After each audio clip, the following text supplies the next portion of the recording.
Bienvenue, bienvenue encore sur ma Homeby House of Prayers et que le Seigneur vous bénisse, qu'il vous soit favorable. Shalom chez vous. C'est encore l'heure ce soir, ce matin, tout dépend de l'heure à laquelle vous allez nous suivre.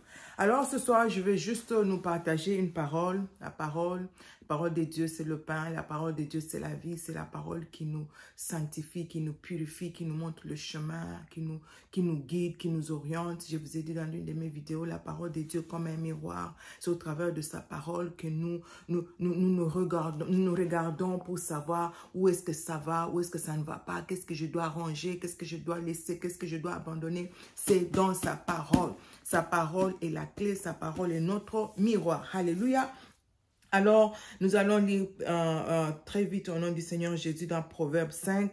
Je commence au 16e verset, je lis au nom de Jésus.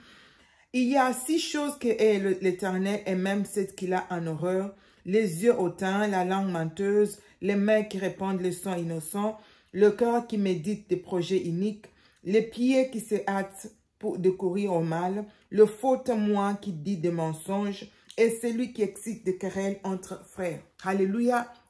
Des faux témoins, des gens qui répandent le sang.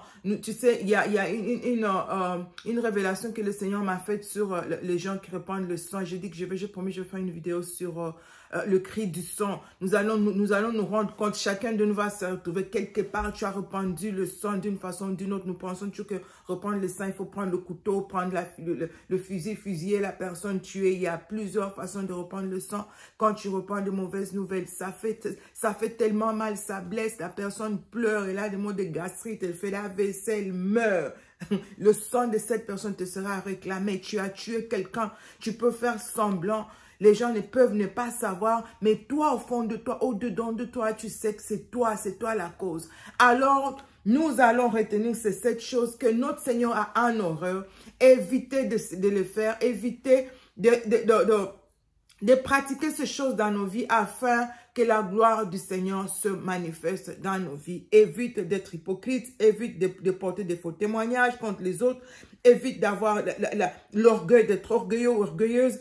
Évite de répandre de mauvaises nouvelles, de créer des querelles entre les amis, entre les gens. Évite ces choses et le Seigneur te sera favorable. Nous allons continuer à lire la parole, méditer la parole, pratiquer la parole. Ne soyons pas seulement de ceux-là qui lisent, mais soyons de ceux-là qui lisent et qui mettent en pratique, afin que le monde voie au-dedans de nous, au travers de nos vies, la gloire, la manifestation de la gloire de l'Éternel. Car la Bible dit, le monde attend avec un ardent désir la manifestation de Fils. Tu dois te manifester. Le monde doit découvrir qui tu es. C'est au travers de sa parole. C'est au travers. Laisse-toi être transformé par la parole du Seigneur. Laisse-toi être transformé par le Saint-Esprit afin que le monde voie ta lumière. Afin que tu brilles dans ces ténèbres que nous sommes en train de vivre. Alléluia.